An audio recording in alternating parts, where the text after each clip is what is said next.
Topic शुरू कर रहे हैं, economic planning of India, Bharat का आर्थिक नियोजन। तो हेडिंग डाल लीजिए आप लोग, फिर इसको मैं समझाता हूं आप सभी को। भारत का आर्थिक नियोजन।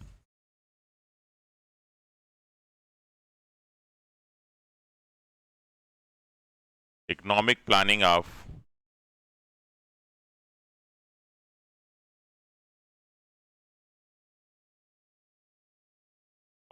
इंडिया।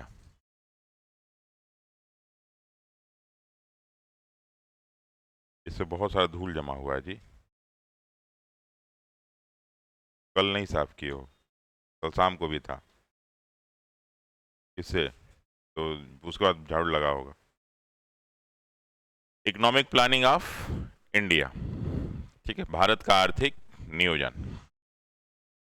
ये क्या चीज है, इसके बारे में हम लोग देखेंगे। इससे एग्जाम में बहुत सारे प्रश्न आते हैं, डायरेक्ट इनडायरेक्ट।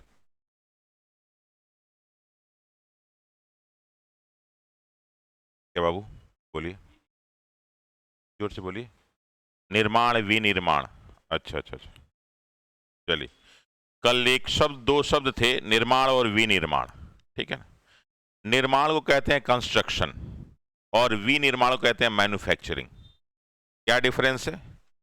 जब भी हम जैसे बहुत सारे वस्तु बनाते हैं, तो ऐसी कोई वस्तु बनाए जिसका लाइफ काफी लंबा हो, ठीक। जैसे घर का क्या होता है, निर्माण की विनिर्माण। निर्माण, घर का क्या होता है, घर है, हॉस्पिटल है, रोड है, ठीक है, पुल है, सड़कें हैं, ये सारी के सारी चीजों का निर्माण होता है। क्या होता है? कंस्ट्रक्शन। और विनिर्माण माने होता है मैन्युफैक्चरिंग, मैंने ऐसी चीजें जिसकी लाइफ बहुत ज्यादा नहीं होती है, जैसे ये कपड़े हो गए, ठीक है। तो जो छोटी छोटी ऐसी वस्तुएं होती हैं जिनकी लाइफ बहुत ज्यादा लंबी नहीं होती है, उसको हम कहते हैं विनिर्माण।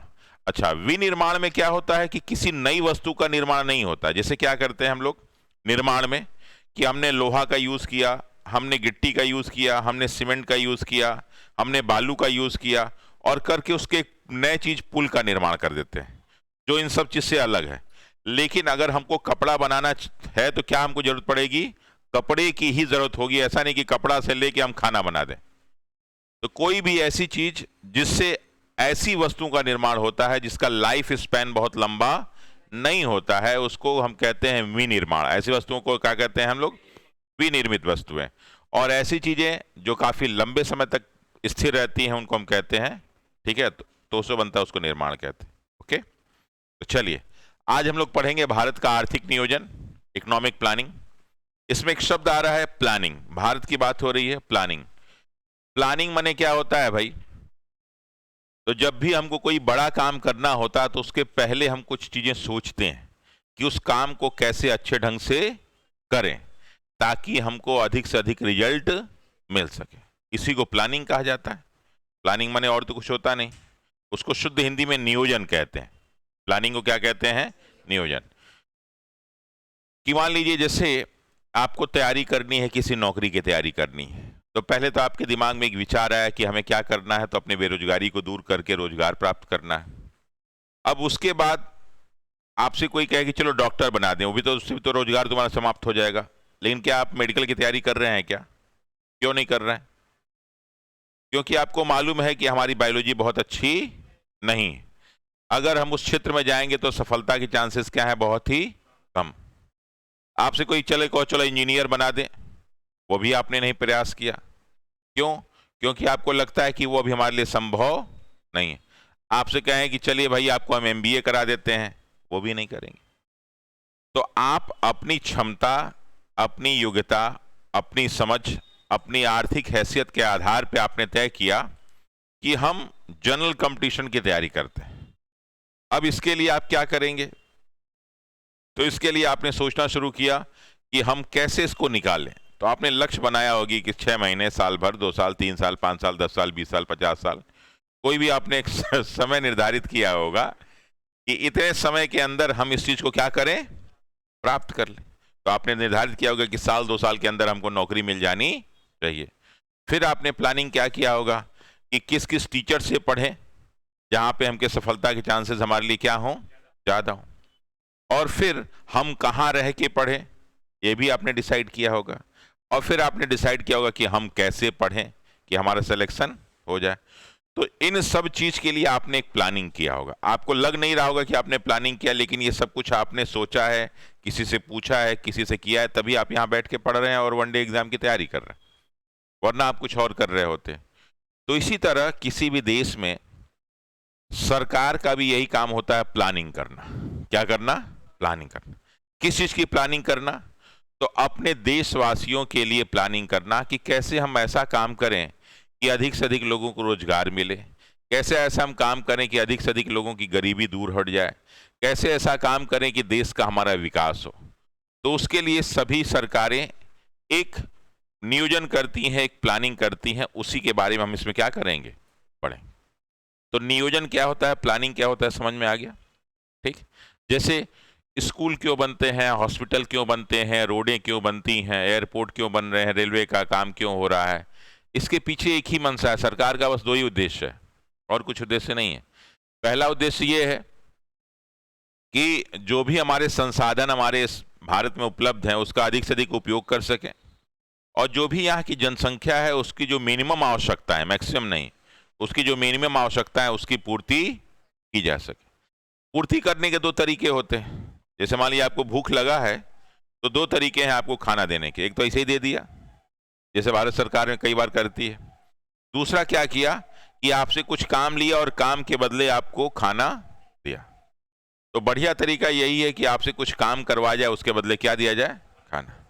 लेकिन चूंकि हमारे भारत में राजनीति बहुत ज़्यादा चलती है, उस राजनीति के चक्कर में हमारा नेताओं का कोई नुकसान नहीं होता, क्योंकि नेता एक बार बन गए तो उनका लाइफ बढ़िया से चल रहा। लॉन्ग टर्म में हमारा नुकसान होता है। अब वो कई प्रकार के नुकसान होते हैं जो हमको तुरंत समझ में नहीं आता, बाद में समझ में आता है कि हमारा नुकसान हुआ।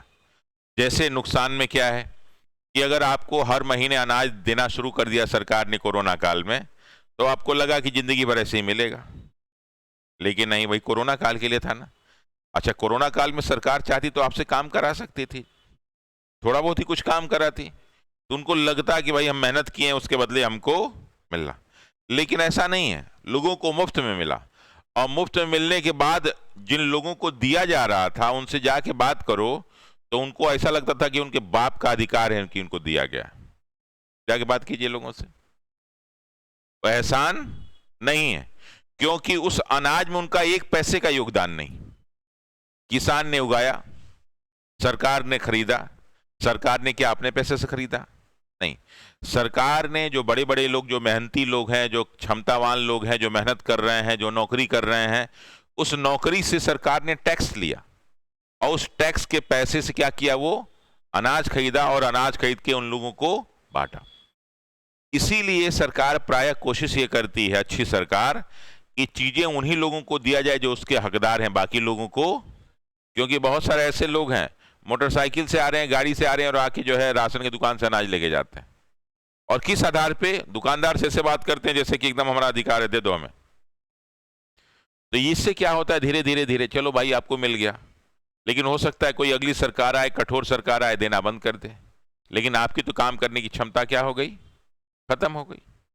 तो अगर अब आपको मिलता भी है तो मतलब एक तो मिलेगा ही नहीं, और मिलता है भी तो भरोसा नहीं कि आगे मिले कि ना मिले। तो ऐसे ही भारत सरकार में बहुत सारी चीजें, जैसे एक आरक्षण की व्यवस्था है।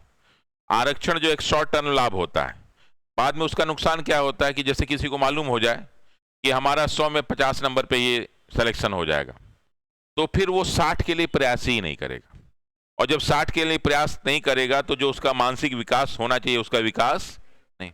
तो हो सकता है उसको नौकरी मिल जाए, उसके आने वाली अगली वाली पीढ़ी को नौकरी, क्योंकि उसने अपने मानसिक विकास के लिए प्रयास ही नहीं किया। हाँ, सरकार को करना यह चाहिए था कि सभी को समान शिक्षा देती, सभी के लिए समान व्यवस्था करती, और फिर सबको कंपटीशन में एक साथ बैठाती। यहां तो गड़बड़ क्या होता है कि पता लगा कि कोई अमीर बाप का बच्चा है तो जाके बड़े स्कूल में पढ़ता है, और जो कोई गरीब वाला गांव वाला है तो प्राइमरी स्कूल में पढ़ता है। जबकि प्राइमरी स्कूल में सरकार पैसा खर्च कर रही है, लेकिन जिन लोगों को पैसा दे रही है वो सब चोर बेईमान टाइप के लोग हैं। उनको न पढ़ाने से मतलब है, न बच्चों की शिक्षा से मतलब है, न कोर्स से मतलब है, न कॉपी से। बस सरकार की प्लानिंग यही कि स्कूल आ जाओ, उसके लिए भरपेट भोजन दे रही दोपहर में, कॉपी ले लो, पेन ले लो, ये ले लो, वो ले लो। जैसे बिहार सरकार ने घोषणा किया कि हर वो लड़की जो 12th पास करेगी उसको 25,000 रुपया देंगे। काय के लिए भाई? क्यों देंगे 25,000 रुपया? नीतीश कुमार के जो अब्बा खरीद उसको जो है कमाए हैं, उनकी अम्मी कमाई है। कहाँ, क्यों दे रहे हैं, किस बात पे दे रहे हैं? अगर इसी के लिए आप एक बढ़िया सा लड़कियों के लिए आप जो है यूनिवर्सिटी कॉलेज खुलवा देते, कहते कि जो लड़कियां 12th पास करेंगी और उनको आके हम यहाँ एडमिशन देंगे, उनको फ्री में रखेंगे, उनको फ्री में पढ़ाएंगे। आप उनको पैसा दे रहे हैं तो हो सकता है उस पैसे का सही उपयोग कोई जरूरी है। उसका 25,000 मिल गया तो उसको बाप सोचा कि कहीं और 25-50,000 जुगाड़ करके लड़की की शादी कर दें। नहीं, तो ये आखिर 25,000 क्यों दिया जा रहा है?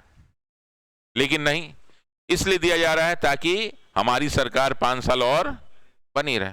क्योंकि ये लड़कियां कहेंगे हाँ नीतीश कुमार 25,000 रुपये हमको दिए थे, तो अगली बार क्या करें? तो ठीक है, जिससे लड़कियों को मान लो साइकिल दे दिए, अच्छी बात है, लड़कियां उसी बहाने जा रही हैं, उनका वो। जैसे दिल्ली सरकार ने क्या किया कि चुनावी घोषणा में कर दिया कि जितनी महिलाएं उनका सबका बस का टिकट फ्री। अब बस का टिकट आपने फ्री कर दिया तो बहुत सारी महिलाओं ने खुद ही कहा कि साहब हम ऑलरेडी 50,000, 60,000, 70,000 रुपए की नौकरी करते हैं और बस से ही आते जाते हैं, तो हमको फ्री क्यों दे रहे हैं आप? फ्री उनको दीजिए जिनको जरूरत हो। आप महिला के नाम पे कुछ भी फ्री कर दें तो ये सब जो है ना, ये गलत परंपराएं हैं। तो सुप्रीम कोर्ट ने कहा इस पे रोक लगनी चाहिए। ठीक है, हम आपको योग्य बना दें, क्षमतावान बना दें, तब आपको दें। जैसे क्या है कि प्राइवेट कंपनियों में क्या होता है, अगर आप योग्य हैं तो आज आपकी तनख्वाह 10,000 है तो साल भर आपकी बाद तनख्वाह 1,00,000 रुपए होगी। क्यों? क्योंकि आप में योग्यता है। और आप में योग्यता नहीं है तो आज 10,000 रुपये नियुक्ति हुई, कल मार के लात भगा देंगे सब। सरकारी में क्या है, एक बार किसी तरह एंट्री हो गई, उसके बाद योग्यता से कोई मतलब, अपना टाइम पे प्रमोशन होता रहेगा, काम करो चाहे। और बता दे रहे हैं कि चाहे कोई कितना भी करे, सरकारी नौकरी की चाह रखने वाले 95% लोग इसलिए सरकारी नौकरी चाहते हैं। घूस कमाने का मौका मिल सकता है, समाज में हमारी इज्जत बढ़ जाएगी। उनसे कहो कि क्या वास्तव में आप मेहनत करना चाहते हैं? जो आपको काम दिया गया है, काम आप 100% करना चाहते हैं, उसमें कुछ नया करना चाहते हैं, तो ये क्षमता। अच्छा, जो 5% लोग चाहते हैं उनको बाकी 95% वाले टांग खींचे रहेंगे कि करने ही नहीं देंगे तुम्हें, उनको अच्छा नहीं लगेगा। तो जो देश का विकास होना चाहिए था, जो समाज का विकास होना चाहिए था, वो नहीं। हम अपने डिपार्टमेंट में गए, काम करने लगे, तो हमारी जो नौकरानी थी काम करने वाली, जो चपरासी होती है, सर हम कहे हाँ एक ही दिनों में सब काम खत्म कर लेंगे तो बाकी दिन क्या करेंगे? तो हम कहे तुमको क्या परेशानी है? तुमको कौन सी समस्या है कि हम एक ही दिन में काम कर लें कि एक महीने में काम कर लें? ठीक, हम एक ही साथ जो है 5-6 काम कर दिया करते थे। वो 5-6 मान लो कि हमको, जिस सरकार में क्या होता है कि मान लीजिए ये 5 चीजें हैं, इस 5 चीजों को हमको जो है गांधी मैदान पहुंचाना है। तो सरकार कैसे पहुंचाएगी? सरकार के लोग पहले ये दे के आएगी, लेके आएगी, दूसरे दिन ये दे के आएगी, दे के ले आएगी, तीसरे दिन ये काम होगा, चौथे दिन ये काम, 5वें दिन। तो 5 बार हम गए, कहेंगे बड़ा मेहनत कर रहा है भाई। आपको 5 बार का टीएडीए मिलेगा, लेकिन ये 5 काम एक साथ हो सकता है कि नहीं हो सकता? तो मैं यही करता था कि 5 काम एक साथ कर देता था, तब बाकी दिन फ्री हूं। तो सब कहते अरे रमांशु जी तुमके पास तो कोई काम ही नहीं है। हम कहे घबराओ मत, बताते हैं। कुछ हमारे विरोधी लोग थे, तो हमने क्या किया, 1-1.5 महीने जम के मेहनत किया, पूरा एक सिस्टम बना दिया। और हमारे सिस्टम में ये था कि पूरे बिहार के 38 जिलों से हमें रिपोर्ट मंगानी होती थी, और हमने लगातार 1 महीना हर एक हफ्ते पे चिट्ठी भेजता था 38 जिले में, और सबको ईमेल करवाता था। बना दिया चिट्ठी और सबको ईमेल करा दिया। उसके बाद क्या, 1-1.5 महीने बाद रिपोर्ट आनी शुरू हो गई, और वो चिट्ठी में सारे के सारे अधिकारियों को भी भेज दिया करता था, अपने मंत्री को भेज दिया करता था कि ये सारी के सारी रिपोर्ट हमने सबसे मांगे हैं और अभी तक आया नहीं। अब उसके बाद वहां से वो रिपोर्ट रेगुलर क्या होने लगी, सब आने लगी। तो जो हमारे साथ के लोग थे, अब रिपोर्ट आ रहा है तो रोज रिपोर्ट को, और एक जो है डिस्ट्रिक्ट से 30-40 रिपोर्ट आनी होती थी। अब वो भी परेशान, यहाँ भी परेशान। और उसके बाद जब सब रेगुलर आने लगा तो हम कहे कि अब हम नौकरी तो यार क्या रमांशु जी आप क्या बना दिए, सब रेगुलर अब जो है चिट्ठी आ रही है, हम लोग को दिन भर बैठ के काम करना पड़ता है। हम कहे कीजिए, ऐसे तनख्वाह लेंगे 60,000 70,000 सरकार का। तो ये सरकार की, और ये हर जगह अभी बिहार से हो रहा है ना, बिहार दिवस, करोड़ों रुपए बर्बाद किया जा रहा है, करोड़ों रुपए। जो काम 25 पैसे में हो सकता है उसको 25 रुपए में किया जा रहा है, और जिसका कोई हिसाब किताब। लड़कों को मैं देख रहा था, सब रास्ते में जा रहे हैं, सब उसको वो दिया गया है, ट्रैक सूट दिया गया है। वो मुश्किल से 300 से 400 रुपए का ट्रैक सूट होगा और उसका रेट लगाया गया 1,000 2,000 रुपया। यही सब पैसे की बर्बादी होती है। तो इन्हीं सबको सही ढंग से चलाने के लिए, सही ढंग से करने के लिए सरकारें जो प्लानिंग करती हैं उसी को हम क्या कहते हैं, आर्थिक नियोजन। क्या कहते हैं, आर्थिक नियोजन। और इसका अगर सही ढंग से नियोजन होता तो कोई भी देश बहुत तेजी से आगे बढ़े। ऐसा कुछ देशों ने किया है, जिसमें देश चीन भी है। कौन सा है, चीन। चीन में क्या है ना कि गलती करोगे तो 50 लाठी तुरंत मारेंगे, सब घर पे जाके तुमको भी मारेंगे, तुम्हारी पत्नी को भी मारेंगे, बच्चों को भी मारेंगे, ताकि अगले आसपास जो देखने वाले कहेंगे कि आज के बाद हम गलती, क्यों, क्योंकि गलती की हो तो उसका असर इन पे भी तो पड़ना चाहिए। पैसा कमा के ले आ रहे हो तो बीवी तो घूमेगी पैसे से, बच्चा भी तो उसका आनंद लेगा। तो जब तीनों को लाठी पड़ेगा तो कहेंगे ना बाबा ना बाबा, हमको ये सब पैसा नहीं चाहिए। यहाँ क्या है कि यहाँ कहते हैं जो गलती करेगा सिर्फ उसी को सजा, बाकी उसको और किसी को सजा नहीं मिलेगी। जबकि सब सजा क्या होनी चाहिए, रिश्तेदारों को भी चर चर लाठी मारना चाहिए कि नहीं। उससे क्या होगा कि कहेगा नहीं नहीं नहीं हमारा रिश्तेदार नहीं है, ऐसे लोगों से संबंध क्या करेंगे लोग, तोड़ लेंगे। हमारे यहाँ क्या, हमारे तो सम्मान से, मालूम कि चोर मेहमान है। अरे मालूम है आपको क्या, एक पटना में घर लिए हैं, एक बांका में लिए हैं, एक अररिया में लिए हैं, एक पूर्णिया में, 4 जगह घर बनवा लिए हैं। अच्छा तो ईमानदारी से बनवाए हैं। अरे आजकल ईमानदारी से कहाँ कोई काम करता है, मतलब बेईमानी से क्या फायदा, अपना भी नुकसान करेंगे और आने वाले समाज का भी क्या करेंगे हम। तो चलिए नियोजन की परिभाषा लिखिए पहले आप। देखिए नियोजन की परिभाषा कि एक निश्चित अवधि में, देखिए नियोजन की परिभाषा लिखिए, एक निश्चित अवधि में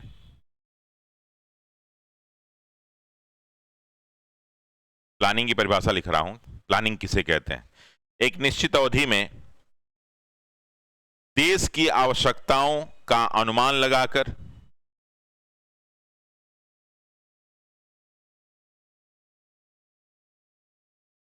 एक निश्चित अवधि में देश की आवश्यकताओं का अनुमान लगाकर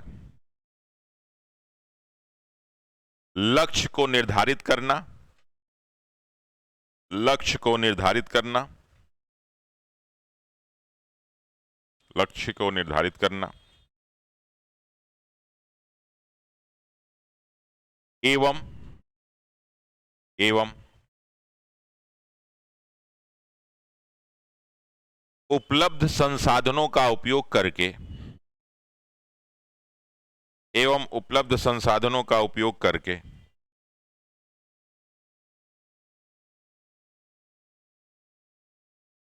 उपलब्ध संसाधनों का उपयोग करके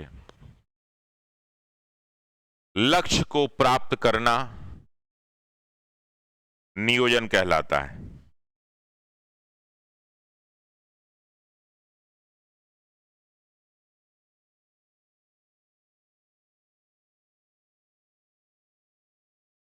ठीक है ना। नेक्स्ट पॉइंट, ये लक्ष्य लिखिए, ये लक्ष्य सामाजिक एवं आर्थिक दोनों प्रकार के होते हैं,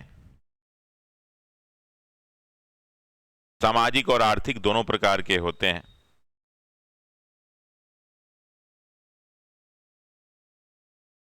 जिसका मुख्य उद्देश्य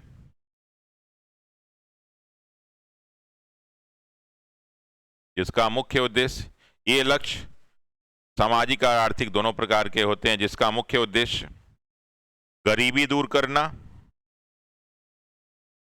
गरीबी दूर करना,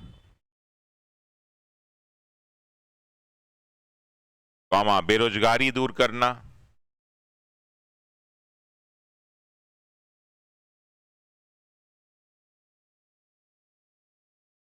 गरीबी दूर करना, बेरोजगारी दूर करना,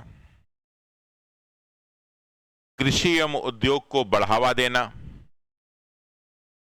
कृषि एवं उद्योग को बढ़ावा देना,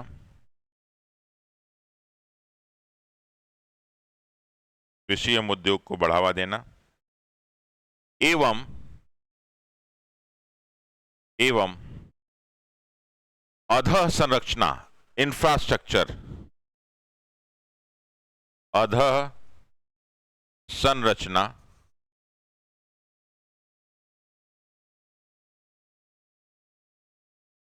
अधः संरचना, ब्रैकेट में लिखिएगा, सड़क, रेलवे, पुल, ठीक है, अस्पताल आदि,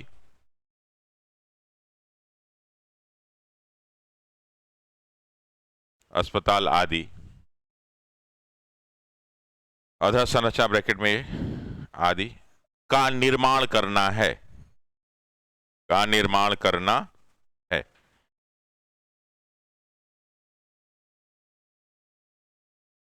ठीक, सारी सरकारें यही करती है। किसी भी सरकार से पूछोगे दो ही काम है, क्या? बेरोजगारी दूर करना और गरीबी को दूर करना। उसी के लिए सारा का सारा काम हो रहा है, और कोई काम बाकी और कोई उद्देश्य ही नहीं है। किसी भी सरकार का पूरे विश्व में दो ही उद्देश्य है, गरीबी को दूर करना, बेरोजगारी को दूर करना। ये मुख्य उद्देश्य है, इसीलिए हर जगह काम हो रहा है। लेकिन दिक्कत यही है ना कि जैसा दिमाग होता है वैसा लोग काम करते हैं। लक्ष्य तो यही रखा जाता है कि यही काम किया जाए, और जो सरकारें इसको कॉन्टिन्यूअस ढंग से करती रहती हैं वो लंबे समय तक बनी रहती हैं। जो सरकार इसमें फेल होती है उनका विरोध होता है, और कुछ साल बाद वो क्या हो जाती हैं? हट जाती हैं। तो हर सरकार का मेन उद्देश्य यही। अगला लिखिए इसमें, भारत में आर्थिक नियोजन का इतिहास। हेडिंग डालिए, भारत में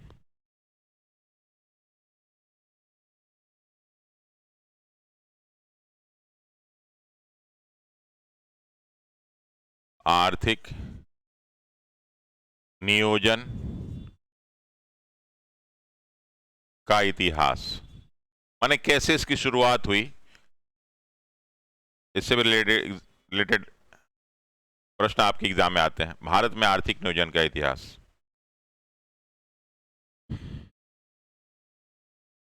देखिए सन 1934 में, फर्स्ट पॉइंट, सन 1934 में,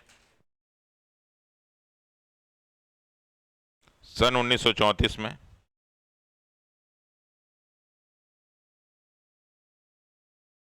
भारत के प्रसिद्ध engineer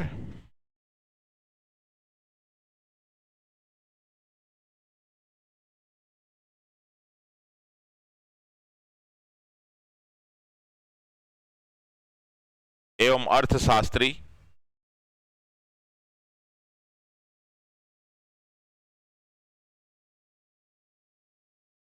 M Visvesvaraya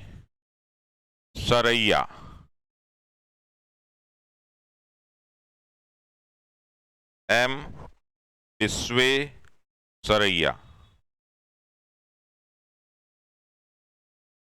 M Visvesvaraya ने अपनी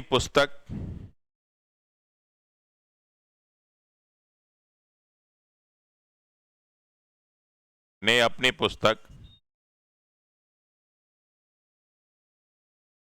planned economy for India,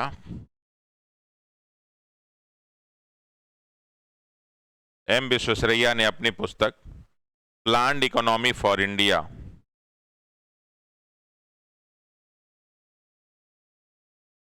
planned economy for India में प्लान्ड इकोनॉमी फॉर इंडिया में पहली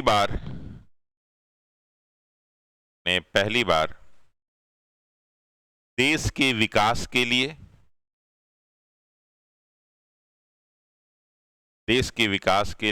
पहली बार देश के विकास के लिए 10 वर्षीय योजना प्रस्तुत की।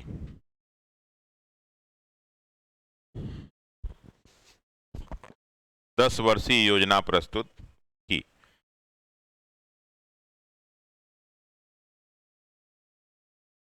नेक्स्ट, सन 1938 में, सन 1938 में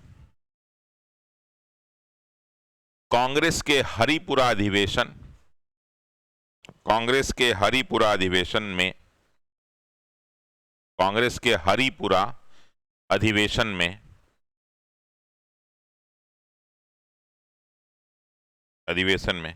एक, सन 1938 में कांग्रेस के हरिपुरा अधिवेशन में एक राष्ट्रीय नियोजन समिति, एक राष्ट्रीय नियोजन समिति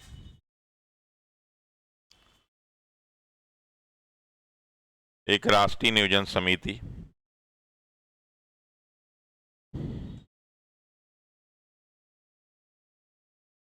का गठन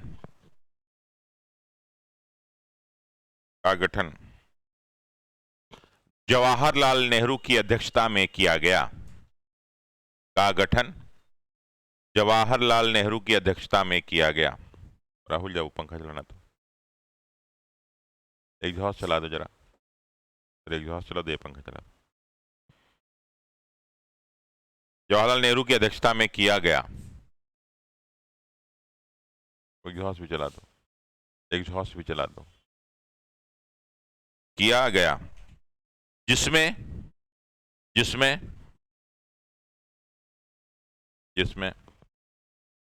भारत के विकास के लिए,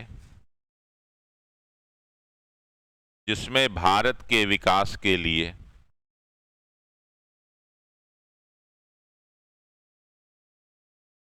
एक योजना प्रस्तुत की गई,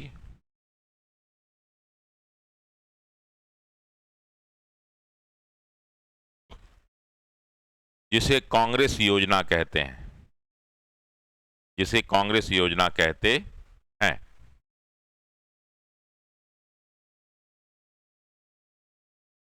जिसे कांग्रेस योजना कहते हैं।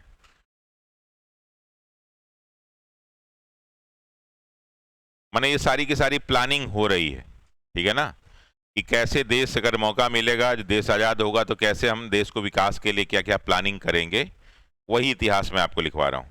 देखिए, सन 1943 में, नेक्स्ट पॉइंट, सन 1943 1943 में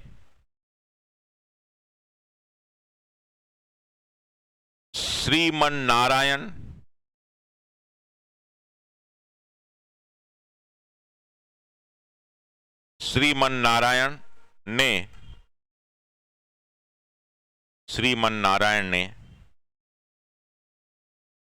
श्रम आधारित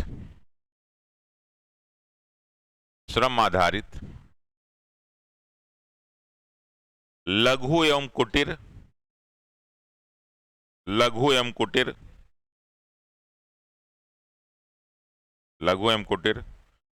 उद्योग को बढ़ाने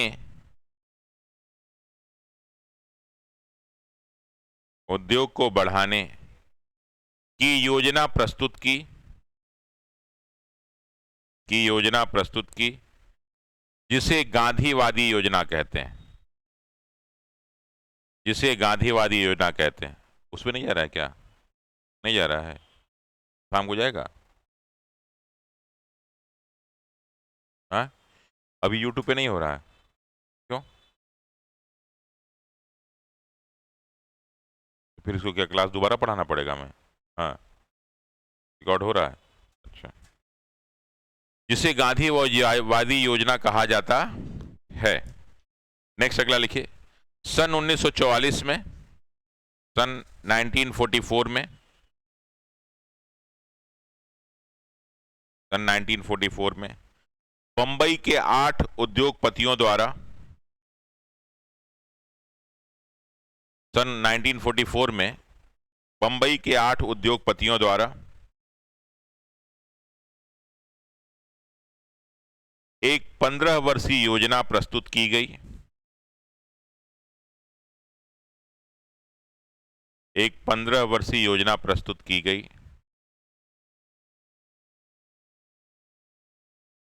जिसे बॉम्बे प्लान के नाम से जानते हैं। एक 15 वर्षीय योजना प्रस्तुत की गई जिसे बॉम्बे प्लान के नाम से जानते हैं।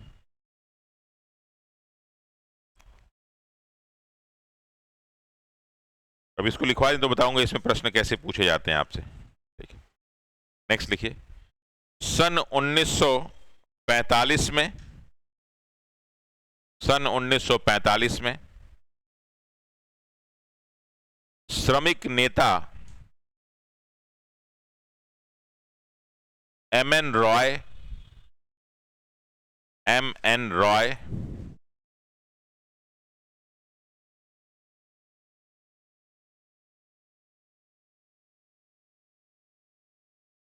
एम.एन. रॉय ने एम.एन. रॉय ने एक जन योजना, एक जन योजना, जन योजना, इंग्लिश में उसको कहते हैं पीपल्स प्लान,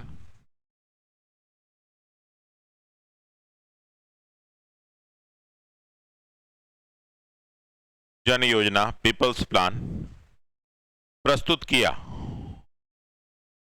प्रस्तुत किया।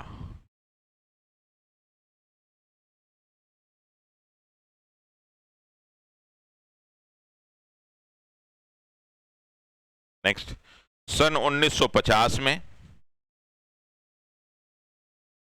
सन 1950 में समाजवादी नेता जयप्रकाश नारायण ने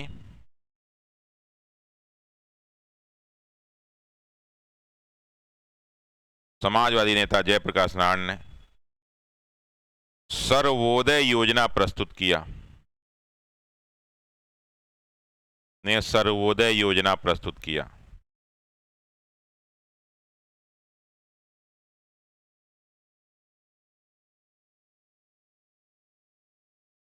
ने सर्वोदय योजना प्रस्तुत किया। नेक्स्ट लिखिए। सन 1928 में,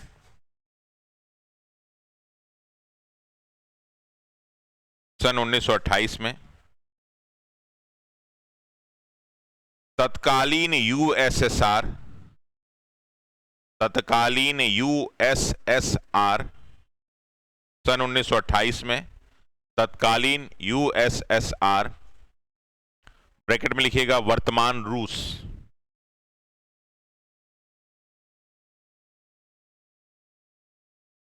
ने अपने देश के विकास के लिए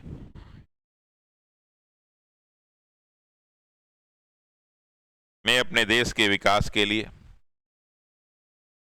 पंचवर्षीय योजनाएं बनाई।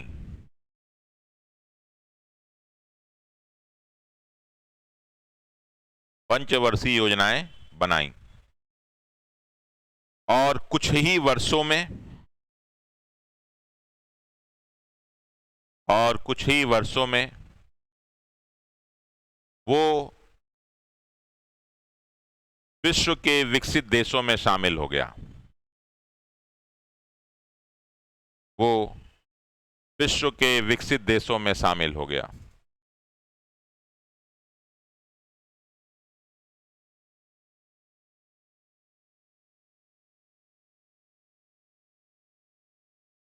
विश्व के विकसित देशों में शामिल हो गया।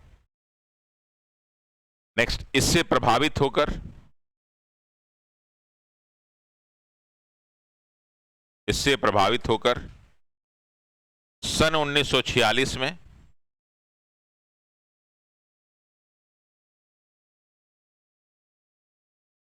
सन 1946 में केसी नियोगी की अध्यक्षता में, केसी नियोगी की अध्यक्षता में, केसी नियोगी वित्त आयोग के प्रथम अध्यक्ष थे ये,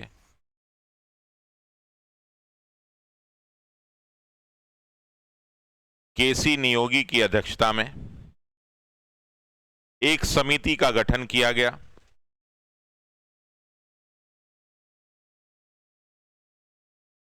एक समिति का गठन किया गया।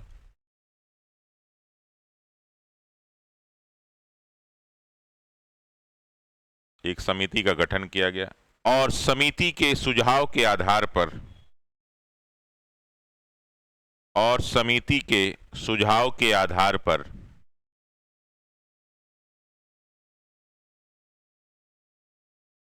समिति के सुझाव के आधार पर 15 मार्च 1950 को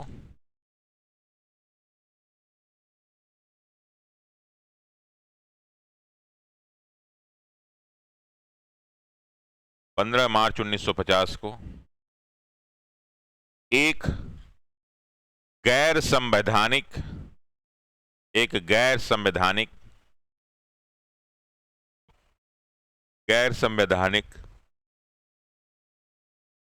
व परामर्श देने वाली संस्था, गैर संवैधानिक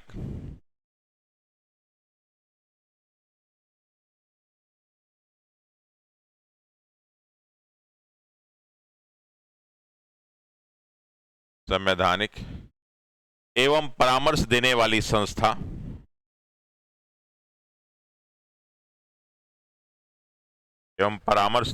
संस्था योजना आयोग का गठन किया गया।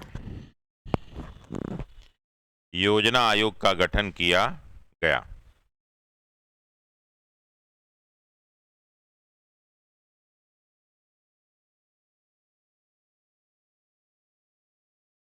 योजना आयोग का गठन किया गया। ठीक है, लिखिए, इस संस्था द्वारा भारत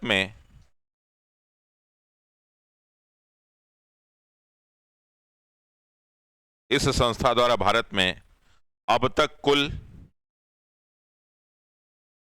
कुल 12 पंचवर्षीय योजनाएं बनाई गईं।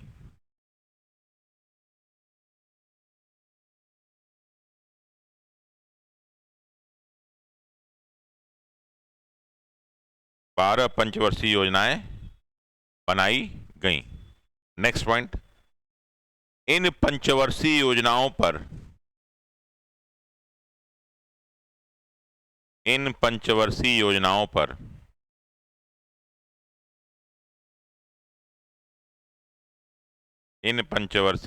पर अंतिम स्वीकृति, ये सब गंदा कर रखा है, इसे क्यों नहीं इसे साफ कर देता है? अंतिम स्वीकृति, इससे हाँ, खराब, खत्म, लिक्विड हो गया, पानी हो गया क्या? हाँ, पानी हो जाता है, उसका यूज नहीं करोगे तो वैसे रखे खराब ही हो जाएगा। क्या लिखा आपने? पंचवर्षीय योजनाओं पर अंतिम स्वीकृति राष्ट्रीय विकास परिषद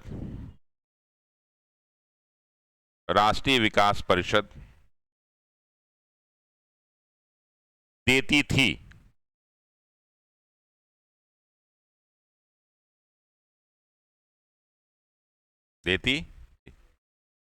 नेक्स्ट पॉइंट लिखिए, 1 जनवरी 2015 को 1 जनवरी 2015 को योजना आयोग को भंग कर दिया गया। योजना आयोग को भंग कर दिया गया। 1 जनवरी 2015 को योजना आयोग को भंग कर दिया गया और एक नई संस्था नीति आयोग का गठन किया गया। एक नई संस्था नीति आयोग का गठन किया गया।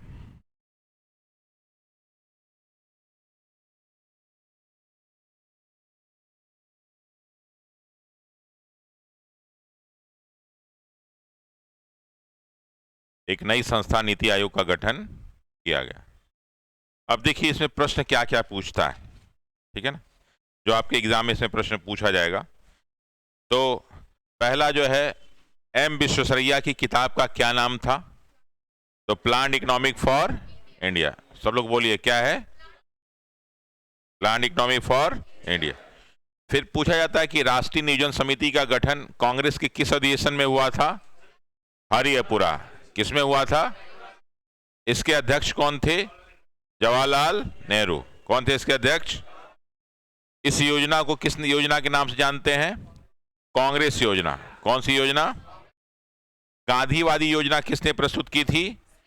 श्रीमन नारायण ने। किसने प्रस्तुत की थी? हाँ, देख देख के बोलिए, किसने प्रस्तुत की थी? श्रीनारायण। इसमें किस उद्योग को बढ़ावा देने की बात कही गई थी? लघु एवं कुटीर उद्योग। लघु एवं, क्योंकि गांधी जी जो है हमेशा लघु एवं कुटीर उद्योग को आगे बढ़ाना चाहते थे, ठीक है ना। और नेहरू जी ने बड़े बड़े उद्योग क्या कर दिए? स्थापित कर दिए। जैसे गांधी जी जानते थे कि भारत की जनसंख्या क्या है? ज्यादा है। हमारे यहाँ कुछ काम गड़बड़ हो गया, लेकिन लोगों को समझ में नहीं आया कैसे गड़बड़ हुआ। जैसे हमारे यहाँ के लोगों की आवश्यकताएं कम थी, लेकिन लोग हमारे यहाँ क्या थे? ज्यादा थे। तो हमको उस तरह की प्लानिंग बनानी चाहिए थी कि कम आवश्यकता की पूर्ति करें, और दूसरा क्या होगा कि सबको काम मिले। हुआ गड़बड़। हम लोग तकनीकी दक्षता हासिल करने के चक्कर में ऐसी व्यवस्था बना दी कि कुछ ही लोग से काम हो जाए, बाकी लोग बेरोजगार हो जाएं। और उससे नुकसान क्या हुआ कि कोई व्यक्ति 5 लाख रुपया कमा रहा है और कोई व्यक्ति बचला कि 10,000 रुपया भी नहीं कमा पा रहा है। तो ये जो 5 लाख वाले हैं, ये सब क्या करने लगे? सब बड़ी बड़ी बिल्डिंगें, जगह जमीन खरीद के सब हर चीज का रेट बढ़ा दिए, और जो गरीब आदमी है उसको भूखे मरने की समस्या आ गई। अब समस्या ये है कि जब तक ग्लोबलाइजेशन नहीं था तब तक तो ठीक था। जब हम विश्व की अर्थव्यवस्था के साथ जुड़ गए तो हमको फैसिलिटीज विश्व वाली चाहिए। अब विश्व वाली व्यवस्था चाहिए तो आपको कहीं ना कहीं समझौता करना पड़ेगा। आप कहीं गए कुछ सामान लेने के लिए और आपको आधा घंटा वेट करना पड़ा, तो आपको वो अच्छा लगेगा? आप सोचेंगे तुरंत मिल जाए तो बड़ा अच्छा है, लेकिन तुरंत आदमी काम नहीं कर पाएगा, ये नहीं।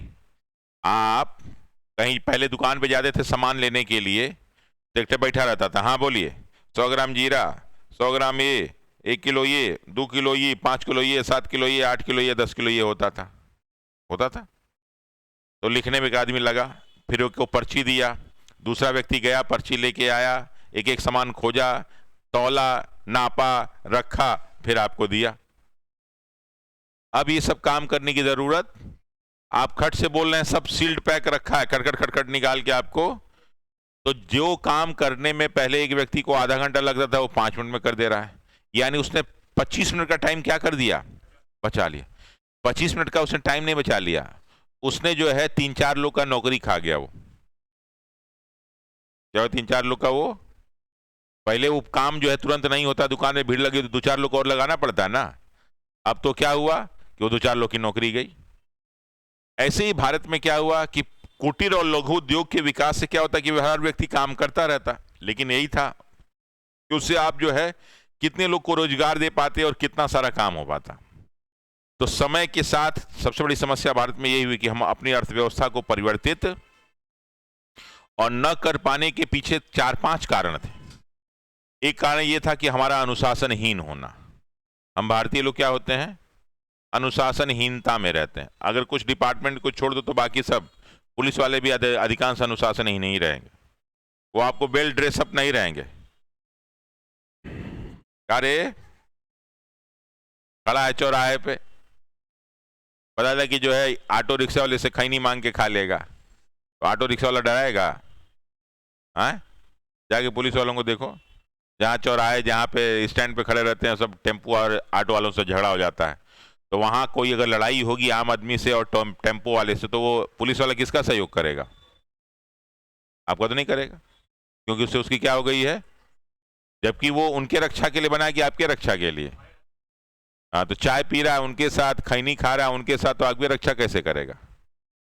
तो हमारे यहाँ ऐसे बहुत सारे काम थे। एक तो अनुशासनहीनता, दूसरा एक चीज ये था कि हमारे यहाँ हम लोग जो है अलग अलग धर्म, अलग अलग जाति, अलग अलग वर्ग में बटे हुए हैं, तो कई लोग इसी नाम पे फायदा उठाते हैं। अगर कोई व्यक्ति किसी को मार दिया तो कहेगा कि बताओ हम साला गरीब आदमी है तो मार दिया। ये नहीं कहेगा कि हम बदमाशी की हैं इसलिए मारा। क्या कहेगा? हम गरीब हैं इसलिए हमको क्या कर दिया। कोई ट्रक वाला किसी साइकिल वाले को ठोक दे तो लोग तुरंत जो है साइकिल वाले के समर्थन में आ जाते हैं, जबकि नहीं मालूम कि गलती किसकी है। साइकिल वाले की, साला ऐसे ऐसे साइकिल चला रहा था, ट्रक वाला ऐसे से नहीं ना चलाएगा। बीच में से लेके गाड़ी आ गया, अब एक्सीडेंट हो गया, लोग ट्रक मार के फोड़ देंगे, ट्रक ड्राइवर को मार देंगे, जबकि गलती किसकी होती है? अधिकांश टू व्हीलर और साइकिल वाले या ठेला वाले, रिक्शा वालों गलती होती है, क्योंकि अधिकांश लोग गांव में रहने वाले, आदत वही बनी है। जैसे यहाँ ई रिक्शा चलाते हैं, सब लाके एकदम बीचों बीच सड़क में रोक देंगे सब सवारी के लिए। अब पीछे से मान लो कोई गाड़ी आ रही है, उसका दिमाग कहीं और है, या तो अपने गिरेगा मारेगा या ठोकेगा उसको, और ये होता है। यही जब आप बड़े बड़े शहरों में जाते हैं, तो कल मैं परसों देख रहा था कि दुबई में क्या है कि आपको 100 से ऊपर जाना नहीं है, 60 से नीचे आना नहीं है। गाड़ी आपको किस में चलानी है? 60 और 100 के। अगर गलती से गाड़ी आपकी 59 हुई और 101 हुई तो बिना पूछे चालान हो जाता है। और ये नहीं, वो कई जगह कैमरे लगे हुए खंभों में, फटाक से फोटो खींच के, और जहां आपकी गाड़ी की स्पीड थोड़ी 101 हुई तो 5 मिनट बाद मैसेज आ जाएगा कि भाई साहब आपके अकाउंट से 20,000 रुपया कट गया। तो फिर आप कसम खा लेंगे कि आज के बाद से हम, यहां अगर कोई ऐसा हो जाए, यहाँ पुलिस, पटना पुलिस जो है चालान करती है, आप हेलमेट क्यों नहीं पहने हैं, तो आदमी समझाता है कि भैया गाड़ी हमारी 10 की स्पीड से चल रही, गिर भी जाएंगे तो हमको चोट वोट, तो हेलमेट पहन के क्या करें? हेलमेट तो वहां पहना जाता है ना जहां पे गाड़ी की स्पीड क्या हो, ज्यादा हो, जहां एक्सीडेंट के चांसेस क्या हो। कहा हमारे यहाँ एक्सीडेंट का चांसेस नहीं होता है।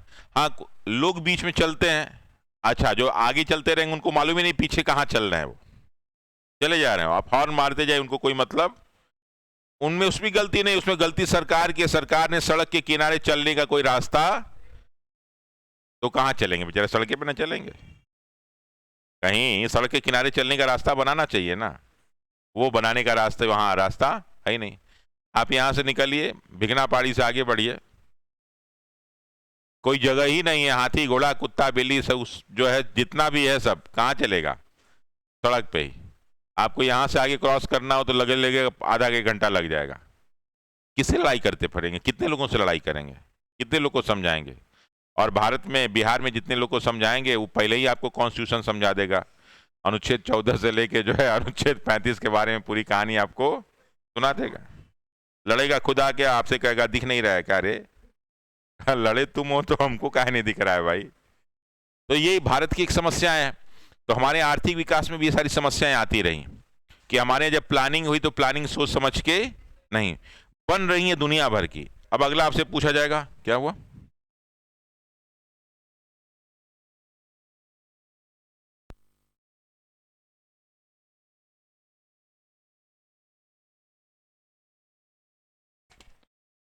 फिर अगला क्या है कि आपसे पूछा जा सकता है कि जो बॉम्बे प्लान बना था, ठीक है ना, उसमें कितने उद्योगपति शामिल थे? 8। कितने? फिर पूछा जाता है कि जन योजना या पीपल्स प्लान किसने प्रस्तुत किया था? एमएन रॉय ने। किसने? देख के बोलो सब लोग, किसने किया था? एमएन। सर्वोदय योजना किसने प्रस्तुत किया था? जयप्रकाश नारायण, ठीक है ना। फिर भारत का जो पंचवर्षीय योजना का जो कार्यक्रम है किस देश से लिया गया था? रूस से। किससे लिया गया था? पंचवर्षीय योजनाएं के लिए जो योजना आयोग बनी, उसके लिए जो समिति बने थे उसके अध्यक्ष कौन थे? केसी नियोगी। केसी, ठीक है। पंचवर्षीय योजनाओं के लिए जो योजना आयोग बनी, कब उसकी स्थापना हुई? 15 मार्च 1950। 15 मार्च 1900। योजना आयोग कैसी संस्था थी? और आगे सलाह परामर्श देने वाली, क्या करने वाली? माने सिर्फ सलाह दे सकती थी। तो 12वीं पंचवर्षीय योजना, मतलब जो भी इस योजना आयोग ने टोटल कितनी पंचवर्षीय योजना बनाई? 12। कितनी? यानी अंतिम पंचवर्षीय योजना कौन सी थी? 12वीं। कौन सी थी? 12वीं। कौन सी थी? 11 से 17 की 12 से 17, ठीक है। नेक्स्ट अगला जो है, पंचवर्षीय योजनाओं को अंतिम रूप से स्वीकृति कौन संस्था देती थी? राष्ट्रीय विकास परिषद। राष्ट्रीय विकास। अब क्या हुआ कि जब नई सरकार आई तो नई सरकार ने क्या किया कि योजना आयोग को ही भंग कर दिया। क्यों भंग कर दिया? उसके पीछे कोई ना कोई कारण रहा होगा। तो कारण ये था कि 12 पंचवर्षीय योजना बन गई और जो हम लक्ष्य प्राप्त करना चाह रहे थे उस लक्ष्य के करीब हम लोग, क्योंकि गरीबी उसी तरह बढ़ रही थी, बेरोजगारी उसी तरह बढ़ रही थी, देश के इंफ्रास्ट्रक्चर का कोई भी विकास उस तरह से नहीं हो पा रहा था। तो सरकार ने निर्णय लिया कि जो गलती पंचवर्षीय योजना में नहीं थी, ठीक है ना, गलती थी यहाँ के लोगों में। क्या गलती थी कि यहाँ के नेता, यहाँ के अधिकारी, यहाँ के बिजनेसमैन, यहाँ के ठेकेदार सब बदमाश नंबर 1, उन पे कोई कार्रवाई तो होती नहीं। 10 गलती करेंगे, एक के पे कार्रवाई होगी, 9 मौज करेंगे सब। यह तो उनको पटक के मारा जाता। रूस में क्या था, एक ही चीज का हिसाब होता था, तो वहां कठोरता क्या थी, बहुत ज्यादा थी। तो इसलिए वहां पे बहुत तेजी से विकास हुआ। हमारे यहाँ कठोरता नाम की कोई चीज, नियम कानून वही पुरनका चल रहा था। जैसे चाइना में, चाइना एकदम कठोर देश है। वहां अगर नेता मंत्री, एक स्वास्थ्य मंत्री साहब थे, तो वहां जो है खाने को लेके कुछ अनाज उनाज या कुछ ऐसा था, उसमें कुछ घोटाला हो गया, तो उनको तुरंत फांसी की सजा दे दी गई। क्या दे दिया गया? यहां आप सोच सकते हैं, अगर लालू यादव को फांसी की सजा दे दी जाए तो क्या होगा बिहार में? सोचते हैं आप क्या हो जाएगा? बिहार बंद नहीं हो जाएगा, दंगा हो जाएगा। क्यों? क्योंकि जो लालू जी के समर्थक हैं वो मान ही नहीं सकते कि लालू जी इतना गलती कर सकते हैं। भले वो जेल में रह लें, ठीक है, जिंदा रहना चाहिए। रांची एम्स से पहुंच गए, पटना, दिल्ली एम्स, लेकिन कोई भी पार्टी का कोई भी नेता अगर गलती करता है और उसको आप सजा दे दीजिए, तो उसके समर्थक, उसको स्वीकार करने वाले तुरंत जज को कहेंगे चोर है, संविधान गलत है। ऐसे कहेगा हम संविधान मानेंगे, अजय कहेगा ठीक है संविधान में लिखा हुआ, नहीं नहीं संविधान गलत है। तो हमारे यहां कठोरता, और रूस में क्या थी, चीन में क्या थी, तो वहां सारी की सारी योजनाएं क्या हुई, समय के अनुसार सफल हो गई। जैसे चाइना में चले जाएंगे तो चाइना वस्तुओं का उत्पादन करने में नंबर 1 क्यों हो गया? क्योंकि वहां पे हर काम कठोरता से कराया जाता था, और हमारे यहाँ इसका कोई फर्क पड़ने वाला, और न फर्क पड़ने वाले में हमारे यहाँ एक संस्था थी जो साम्यवादियों की संस्था थी, वो जो है तुरंत हड़ताल में चली जाती थी, हमारी मांगे पूरी करो। क्या मांगे हैं भाई? पेंशन दो। कहा और क्या मांगे हैं? तो कहा हमारी पत्नी प्रेग्नेंट है तो उसको साल भर की छुट्टी दो। कहा ठीक है। कहा हमको भी छुट्टी दो 6 महीने का। कहा ठीक है ले लो। कहा उसमें तनख्वाह मिलना चाहिए पूरा। कहा ठीक है वो भी ले लो। कहा तबीयत ठीक है ना? अच्छा, वहां पे क्या है ना, वहां होली है, न दिवाली है, न दशहरा, कुछ तो है नहीं, तो वहां छुट्टी सिर्फ कब होता है? संडे को। छुट्टी कब होगा? संडे। हमारे यहाँ क्या है, हर महीना में 4 को त्योहार है, तो 4 त्योहार वो और संडे वाली छुट्टी अलग। तो हमारे यहाँ 365 दिन में 265 दिन तो छुट्टी है, जबकि पूरे विश्व में इतने त्योहार कहीं। अच्छा, हिंदू है, कहेगा ईदों में छुट्टी दे दो। कहा क्या करोगे? कहा आराम करेंगे। मुस्लिम है, कहेगा दुर्गा नवरात्रि या दशहरा का छुट्टी हमको, तो कहा हम भी घूमेंगे। हेलो भैया, आ गया 25 दिसंबर बड़ा दिन, तो हिंदू मुस्लिम सिख तूने करो छुट्टी दे दो। कहा क्यों? कहा ऑफिस जाके क्या करेंगे? माने जिससे कोई मतलब नहीं है उसकी भी छुट्टी क्या करो, ले लो। तो ये हमारे यहाँ आदत पड़ गई काम न करने की, जिसका भुगतान हम लोग अब कर रहे हैं और अभी आगे करेंगे, क्योंकि हम लोग अपनी आदतों में सुधार नहीं करने वाले। हम लोग आसान वाला है, हम लोग जो है आराम, क्या कहते हैं उसको, आराम तलबी वाले लोग हैं, तो ये काम करते हैं। तो उसी तरह क्या हुआ कि पंचवर्षीय योजना तो वहां तो सफल हो गई, और रूस इतना शक्तिशाली हो गया, चाइना बहुत जाके उसी चीज को अपना के शक्तिशाली हो गया। हमारे यहाँ ने तो सब क्या करने लगे सब कि चलो सड़क बनानी है। कहा हाँ, कितने साल में बनेगी? 5 वर्ष में, क्योंकि पंचवर्षीय योजना है। तो हर चीज का टाइम पीरियड कितना डिसाइड होने लगा। जो काम 2 साल में हो सकता था वो कितने काम में होने लगा? अब 3 साल। अगर आपको याद हो तो पहले पुल, सड़क, पुलिया बनने में लगता था कि पापा के समय काम शुरू हुआ है और जाके नाती के समय काम क्या होता था, पूरा होता था। और भी पूरा काम नहीं। जबकि अभी क्या है कि इतनी सारी तकनीकी, इतनी सारी जो है क्षमता आ गई है कि रातों रात सड़कें बन जाती। सड़क को आजकल प्लेन करना, पिच करना बहुत मुश्किल काम नहीं है। खटाखट खटाखट सारी मशीनें हैं, गिराते जाता है एकदम, वो नए नए सब मशीन आ गए हैं और आपको आदमी की जरूरत नहीं है, मशीनें सारा काम कर देगा। पहले ये सारा का सारा काम इंसान द्वारा होता था तो बहुत टाइम लगता था, तो सिस्टम वही वाला सब अपनाए हुए थे। तो पता लगा कि जो काम 2 वर्ष में हो सकता है वह 1 साल में हो सकता है, उसको 5 वर्ष ले जाओगे ना तो उसकी कीमत दुगनी तुगनी क्या हो जाएगी, बढ़ जाएगी, और सारा प्रॉफिट जो है इन लोगों के बीच में क्या हो जाता था, बढ़ जाता। और जो काम जितना जल्दी होगा उसमें खर्चा जो है क्या हो जाता है, कम हो जाता है। तो सरकार ने कहा कि पंचवर्षीय योजना किसी काम की नहीं। अब कोई भी इस तरह का टाइम बाउंडेशन नहीं होगा, हर काम के लिए टाइम बाउंडेशन अलग अलग। ये तुम्हें सड़क बनाना है, कितना दिन भैया, 2 साल, लो बना दो। ये पुल, ये गांधी सेतु आपने देखा था, है? देखा ना गांधी सेतु, कितने साल से बन रहा था आपको मालूम है? वो 15-20 साल से बन रहा था। अच्छा, क्यों टूटा इसके पीछे मालूम है? जिस समय बना था दूसरे हिसाब से बना था। उस समय 18 चक्का और 24 चक्का वाली गाड़ी नहीं आती थी। आज जब बन गया तो 18 चक्का 24 चक्का वाली गाड़ी आने लगी तो सब उसी पे जाती हैं। तो कहां से सह पाता पुल? उसके बाद पुल सह भी पाता अगर आप मेंटेन करते, ना झाड़ू लगना है, ना पोछा लगना है, ना सफाई, कुछ नहीं। वो धूल मिट्टी बालू गिर रहा है, सब उसमें जाम है, पानी बरसा, वो धीरे धीरे जो है सिड़ सिड़ के अंदर जाएगा तो पुल अपने आप कमजोर हो जाएगा। और भी इतना बड़ा पुल है और भी जो है अलग टेक्नोलॉजी पे बना हुआ था, तो उसका कोई केयर करने वाला नहीं। जब नई सरकार आई तो उसने देखा कि आखिर इस पुल को हम बना कैसे सकते हैं, तो पूरा उसकी टेक्नोलॉजी ही चेंज कर दी गई।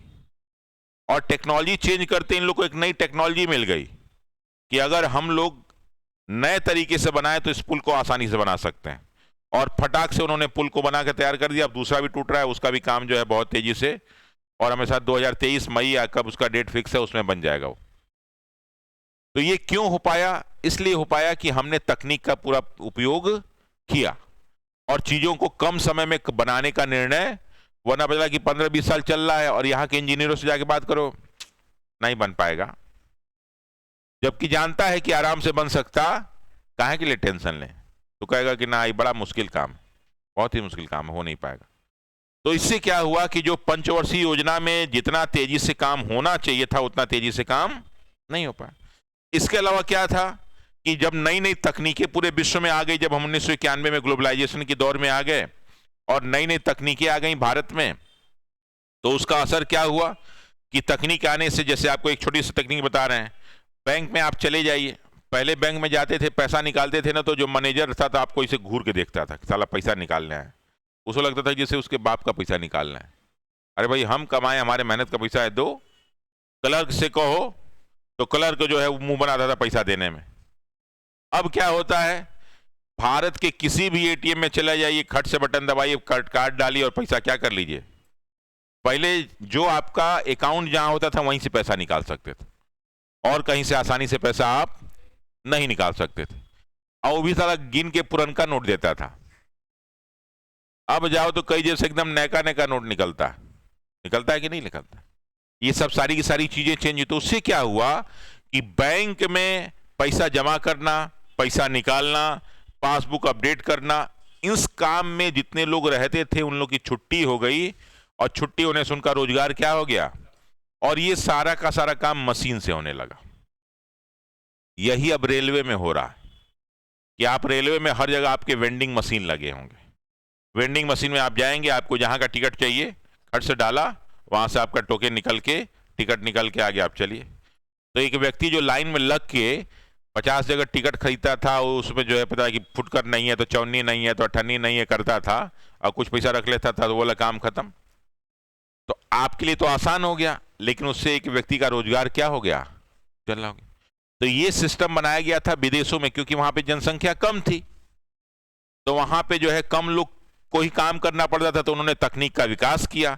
लेकिन अब चूंकि हमारा देश उससे जुड़ गया तो हमको भी तकनीक चाहिए। अब काम तो एटीएम वाला भी खत्म होते जा रहा है, मोबाइले से इधर से उधर हो जा रहा है। आया ना? अब आपको एटीएम में जाने की जरूरत नहीं है। पहले पॉकेट में पैसा रखना पड़ता था। अब गोलगप्पा खाना है, 10 रुपए खाए, हाँ भाई तो सर लगा हुआ है। हो रहा है कि नहीं हो रहा है?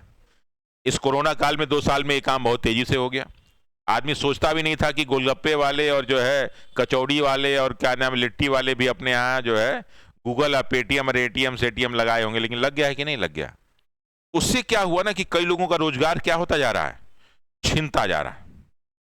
रेलवे में बहुत सारे लोग का पहले जो सब हाथ से ही सफाई होती थी, अब क्या हुआ कि पहले स्वीपर लगे रहते थे जो है ट्रैक साफ करने के लिए। अब क्या हुआ कि हर जो है ट्रेन में बायो टॉयलेट लग गया, तो वो जो है प्लेटफॉर्म पे जहां गाड़ी बंद होती है उसका ढक्कन क्या हो जाता है, बंद हो जाता है। और बहुत सारे ऐसे बायो टॉयलेट हैं जिनका ढक्कन बंद रहता है, उसमें से पानी निकलता रहता है, बाकी जो वेस्ट मटेरियल वहीं रखा रहता है, और उसको एक जगह जगह निकाल देते हैं और उससे खाद बना के खेतों में डलवा दिया जाता है। पहले ये क्या होता था कि ट्रेन कहीं रुक गई या दूर से आ रही है, प्लेटफार्म से जब जाती थी तो नज़ारा दिखता था। अब ये सब आपको दिखता, तो नज़ारा दिखने के लिए फिर लोग सफाई में लगते थे। अब वो सफाई करने वालों की आवश्यकता है। हर जगह जो है स्वच्छता अभियान के तहत जो है कूड़ा का डिब्बा रख दिया गया, तो अब मैक्सिमम लोग खा के कहाँ फेंकते हैं, कूड़ेदान में। तो जो बार बार सफाई होती रहती थी, सफाई वालों की संख्या भी क्या हो गई। प्लस क्या होता था कि लैट्रिन बाथरूम साफ करने के लिए, अब तो आप देखिए लैट्रिन बाथरूम पहले तो बहुत गंदा रहता था, अब लैट्रिन बाथरूम ट्रेनों में गंदा क्योंकि बना हुआ है कि जहां इतने दूर पे ट्रेन जाएगी और लंबी दूरी की ट्रेन तुरंत उसकी सफाई हो जाती है, और करने वाले खट से मशीन से आते हैं और मार फोर्स से एकदम मार के उसको एकदम साफ सुथरा करके चले जाते हैं। पहले तो अगर दूर की ट्रेन हो तो साफ सफाई उसमें होती ही नहीं थी, पानी नहीं भरा जाता था, लोग बड़े कष्ट में आते थे। तो जब ये मशीनों से काम हुआ तो लोग का रोजगार क्या हो जाएगा, और यही सब काम धीरे धीरे, पहले जब छत पड़ता था तो छत के लिए जो है मजदूर लगते थे एकदम 2-2 करके, और सब जो है एक मसाला बना रहे हैं 8-10 पहुंचा रहे हैं, तो बोला कि 40 से 50-100 लोग लग रहे हैं। अब उनकी जरूरत, एक साल आ गया बड़का वाला ऐसे से घूमता रहता है, उसमें जाके क्या करो सब डाल दो, और वो निकालेगा, और वहां भी मशीन रखी उसमें डालो, ऊपर छत पे क्या हो जाएगा, पहुंच जाएगा, वो जाके छत पे वहां पे डाल दो। तो जिस काम के लिए 100 लोग लगते थे अब कितने लोग लग रहे हैं, 10 लोग 15 लोग।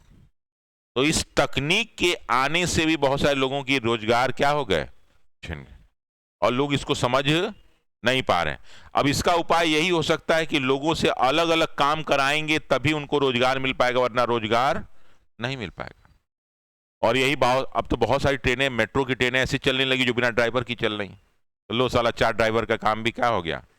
पहले कम से कम 2 आगे 2 पीछे रहता था ना, अब क्या हुआ, 4 ड्राइवर का काम भी खत्म, और शुरू हो गई कुछ दिन बाद ट्रेनें भी ऐसी आ जाएंगी जो बिना ड्राइवर के चलेंगी, तो लो 6 ड्राइवर का और भी काम खत्म, अब वही सब चला रहे हैं सब मशीन। तो ऐसे लोगों का रोजगार क्या होता जाएगा। लेकिन क्या करेंगे कि अगर आपको तकनीक चाहिए तो रोजगार खत्म होगा, और आपको रोजगार चाहिए तो फिर तकनीक का उपयोग, इसी में भारत की सरकार फंसी हुई है। चाइना ने मेंटेन कर लिया है कि खूब सारी फालतू फालतू वस्तु बना बना के बेच रहे हैं, लेकिन भारत में वो काम, और भारत में वो जब काम 1990 के दौर में होना चाहिए था, उसी समय भारत ने ग्लोबलाइजेशन शुरू कर लिया, और हम लोग के यहां रोजगार अभी से नहीं खत्म हुआ है, ये तो अब उसका रिजल्ट दिख रहा है। अर्थव्यवस्था में कोई भी घटना जो है 1 दिन, 1 साल, 2 साल, 5 साल की नहीं होती है, वो कम से कम 20 साल की होती है, उसका रिजल्ट 20 साल बाद दिखता है। अगर कोई सरकार अभी बहुत सारे निर्णय लेगी तो उसका रिजल्ट अभी नहीं दिखेगा, कितने साल बाद दिखेगा, 15 साल 20 साल बाद दिखेगा उसका असर। जो सरकार ने आज से 15-20 साल पहले, जैसे 1990 से लेकर सन 2000 तक हमारे यहाँ 6-7 प्रधानमंत्री चेंज हो गए, तो व्यवस्था बनी नहीं पाई, और न बनने का रिजल्ट अब हो रहा है कि 2010 में उसका रिजल्ट 20 साल बाद दिखाई दे रहा है कि लोगों को रोजगार नहीं है। उस समय प्लानिंग बनी होती तो इस समय लोगों को क्या मिलता, रोजगार मिलता।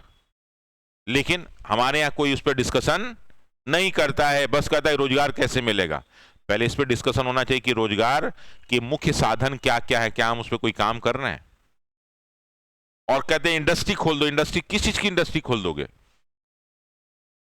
किस चीज की, जो इंडस्ट्री है अभी जैसे बहुत सारी कोयला वाली इंडस्ट्री थी, उनको प्राइवेटाइज किया गया, क्यों किया गया, उसकी क्षमता है 100 टन कोयला निकालने के लिए, निकाल रहा है 30 टन, तो सरकार का क्या हो रहा है, घाटा हो रहा है। और जब उसी प्राइवेट को दिया गया तो खटाखट वो 100 टन कोयला निकालना शुरू कर दिया। तो अब चूंकि 30 टन निकाल रहा था तो सब कह रहे थे कि और 3 खोल दीजिए तो तेजी से क्या होने लगेगा, निकलने लगेगा। बाद में कहा नहीं, अभी खोलने की जरूरत नहीं, दिखाते हैं तुम्हें। और जहां उस एक कोल सेक्टर के एक क्षेत्र को दिया गया प्राइवेट को, खट से वो 100 टन कोयला निकालने लगा पर डे। तो सरकार क्या करेगी, 100 टन वाले को देगी कि 30 टन वाले से काम कराएगी, किससे कराएगी? अच्छा, 100 टन में जो इंजीनियर काम कर रहे हैं सब, उनको मिल रहा है 30,000 40,000 तनख्वाह। आई जो कर रहे हैं सब 30 टन वाले में 1.5 लाख तनख्वाह पाते हैं, 1.5 लाख तनख्वाह पाते हैं सरकारी इंजीनियर, काम करते हैं 30 टन वाला। इससे लोगों को रोजगार तो मिलेगा लेकिन देश के संसाधनों का नुकसान होगा। तो सरकार ने निर्णय लिया कि क्या करेगी, बड़ी बड़ी चौड़ी चौड़ी, पहले क्या होता था मालूम है, एक सरकार आई तो क्या करेगी, 2 लाइन की सड़क बना दी। अगली सरकार आई उसको तोड़ के 4 लेन की। अगली सरकार आएगी तो उसको तोड़ के क्या करेगी, अरे भैया एक ही बार 8 लाइन बना दो ना, क्या दिक्कत है। काहे के लिए 2 से 4, 4 से 6, 6 से 8 करोगे। और उससे क्या होता था कि जनता को परेशानी अलग। एक ही बार अगर तुम 8 लेन बनाओगे तो मशीनों से सारा का सारा काम हो जाएगा और जनता एक ही बार परेशान होगी ना। जैसे आप सड़क देखते होंगे, एक बार पाइप पड़ेगा, एक बार नाला बनेगा, एक बार ये होगा, और कॉन्टिन्यूस क्या हो रहा है, चल रहा है, पैसे की बर्बादी हो रही। तो इसी तरह जब हमारे यहाँ पंचवर्षीय योजना बननी शुरू हुई तो जो लक्ष्य था उस लक्ष्य को हम लोग प्राप्त नहीं कर पाए। इसलिए पंचवर्षीय योजनाओं के लिए क्या किया गया कि उनको योजना आयोग को ही क्या कर दिया गया, क्यों समाप्त कर दिया गया, इसका एक कारण आपको बाद में बताऊंगा। लेकिन ये जो प्रश्न है हमारे एग्जाम में आते हैं, साथ ही साथ 12 पंचवर्षीय जो योजनाएं हैं उसमें क्या क्या काम हुए, कैसी हमारी अर्थव्यवस्था आगे बढ़ी और कौन कौन से मॉडल थे जो आपसे एग्जाम में पूछे जाते हैं, उसके बारे में मैं आपको पढ़ाऊंगा। तो कल उसका क्लास लूंगा, उसके बारे में आपको सब बताऊंगा, ठीक है।